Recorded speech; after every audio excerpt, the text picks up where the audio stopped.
Hi, everyone. This is Coach Sandra, and thank you for tuning into another Journey to Authentic Living video. And if you're not following us on social media, please do on Instagram at Journey to Authentic Living. And also, we have a Facebook page with the same name, Journey to Authentic Living. So please do come and visit us and follow us on there.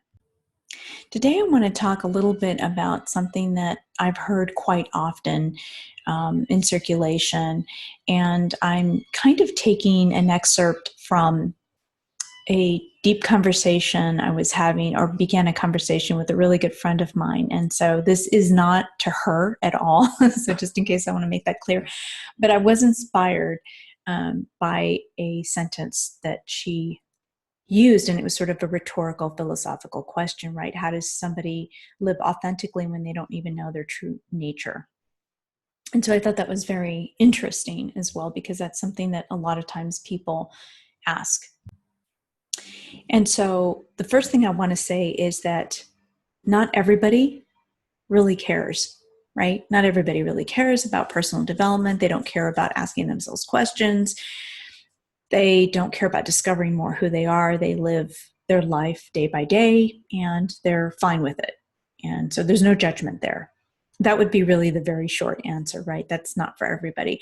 But for people like my friend and myself, we are very inquisitive. We're very curious about people's behavior and about culture and about societies and why people believe what they do, right? And so the whole world is that, right? It's always like that. The one thing that's very curious about me is that I'm a truth seeker. And for me, truth is extremely important. Truth doesn't have a color.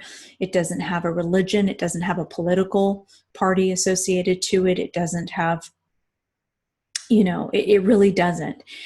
I'm one of those people that I'm not afraid to know what the truth is, for example.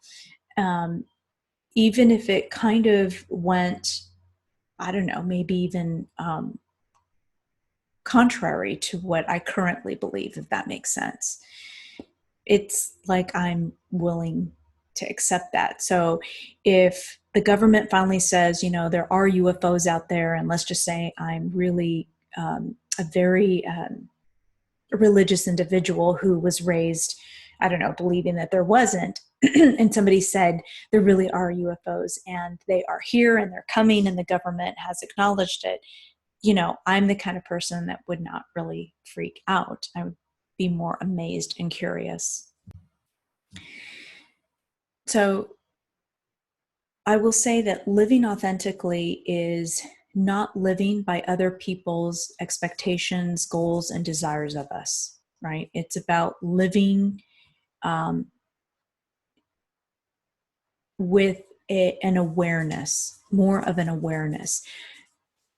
It's a self-discovery journey, and that's why I called it Journey to Authentic Living. And I never imagined or thought that I created Journey to Authentic Living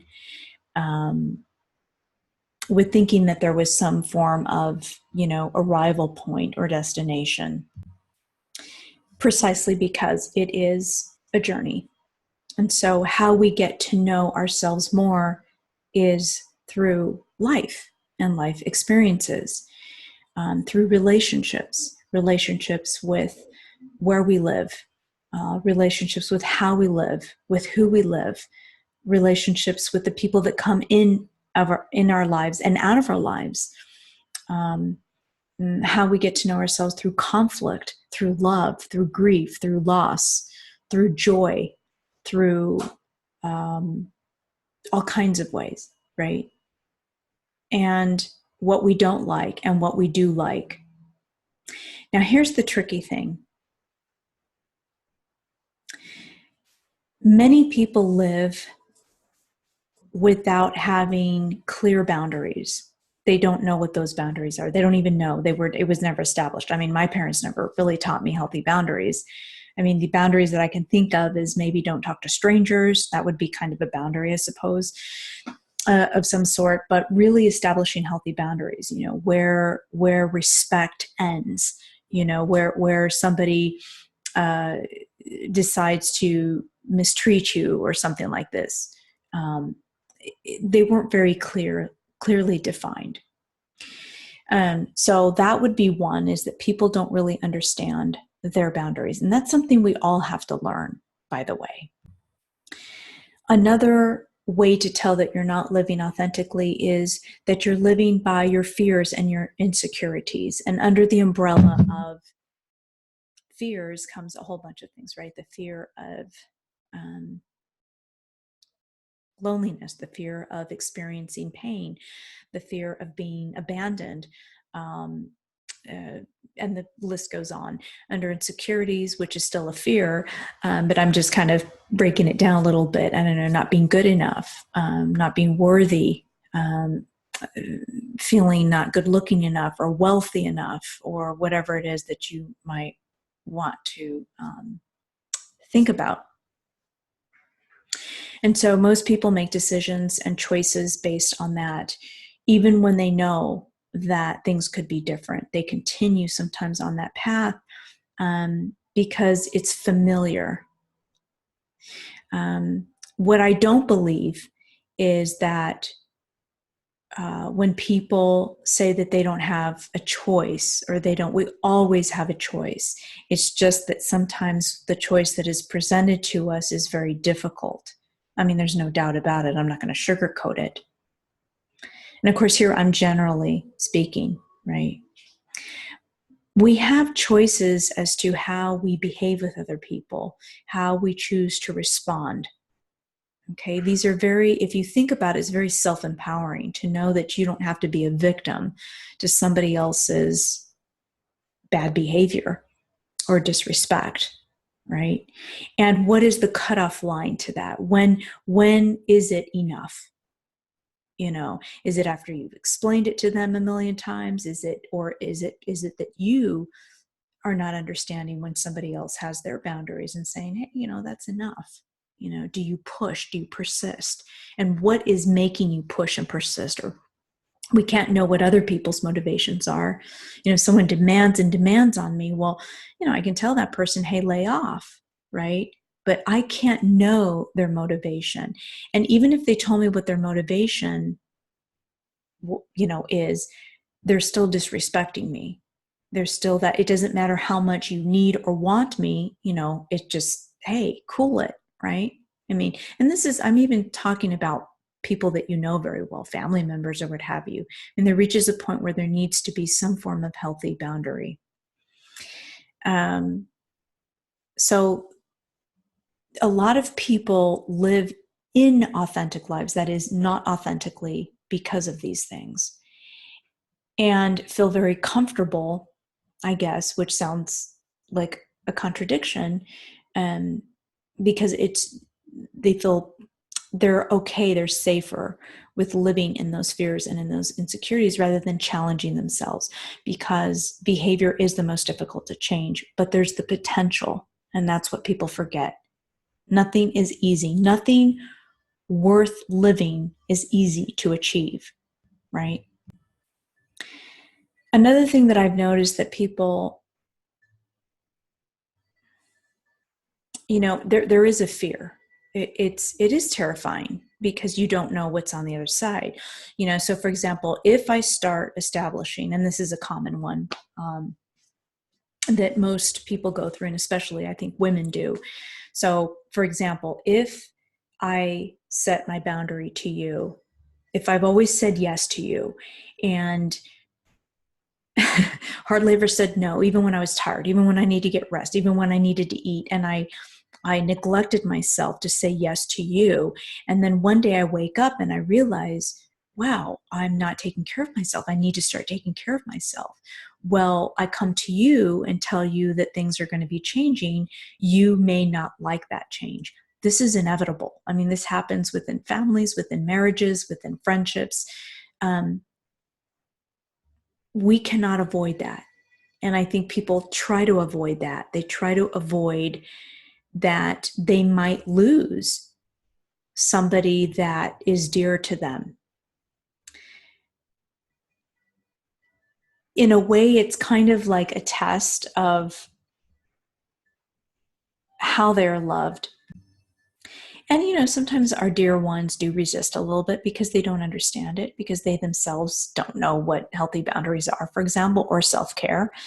So they don't know. So it really is about becoming informed and educated, right, on what those healthy boundaries would be.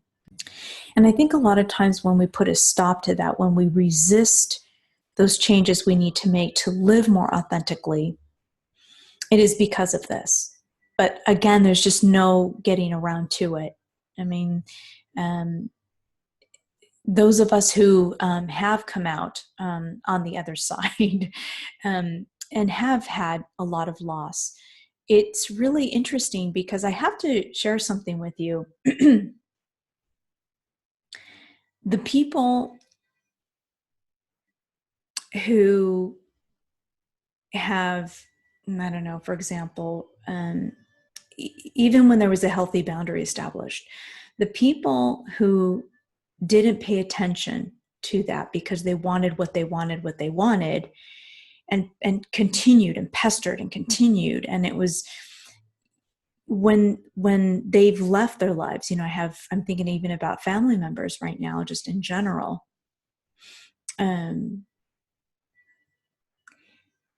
They really weren't people that actually knew me.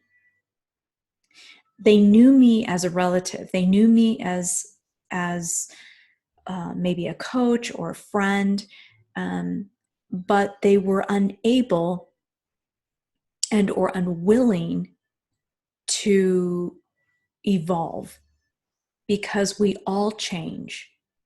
I mean, if you're 50 years old right now, you're definitely not when you were 20, right? I mean, you've changed. We all change. We all evolve. And so when I look at the people that I've lost in my life, and there have been quite a few, and not all of them I've lost. Some of them I really tried to instill a relationship with. I'm thinking about right now my stepmother. Unfortunately, she's got issues that she can't overcome. Nobody knows the kind of insecurities she has. But I stopped trying. I stopped trying to be a friend or a stepdaughter, or just try to. And so this is a clear example. So she wasn't really in my life. I mean, she wasn't. So when I talk about people that are no longer in my life, they really just didn't know me. What a lot of people who left, they received something from me. They received empathy, or they received love, but it was never really, there wasn't really a solid bond. The relationship came because they needed or wanted something of me, but it wasn't really reciprocal. And that's kind of the example. So I'm telling you this because sometimes we are, for those of you who are afraid to set certain boundaries, you will look back and you will realize that a lot of these people were motivated by very selfish reasons. I mean, it sounds kind of bleak to say that, but if you really think about it, they are. Because when people really respect you and they really recognize you, and there is a conflict, you're able to overcome and then change that behavior. Because remember, I don't know who said this, but I love it. The best apology is changed behavior, right? I mean, you've got to give people an opportunity to change. But I mean, if months and a year and 2 years go by, and all this time goes by, and there's not, you're just constantly getting a headache because the individual's not willing to make those changes. And of course, it depends on the relationship too. I certainly wouldn't give up on my husband because of some behavioral issue right away.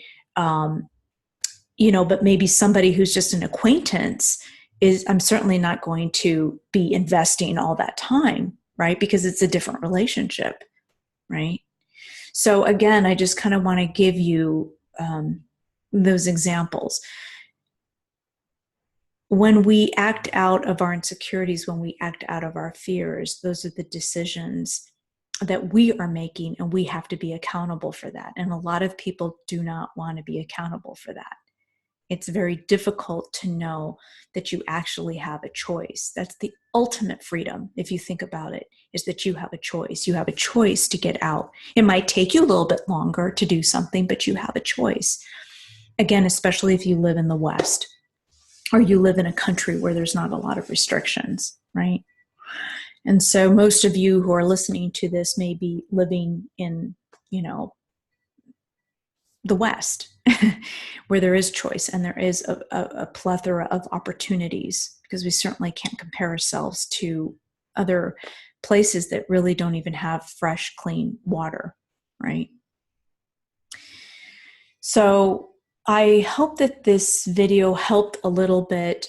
How does somebody live authentically when they don't know their own nature? Again, I'm wrapping it up. It's like, well, the first step is awareness. The first step is noticing, what is going on. What would make you happy, or what you think might make you happy. And that might be unrealistic in the beginning. It might not even really be your true happiness,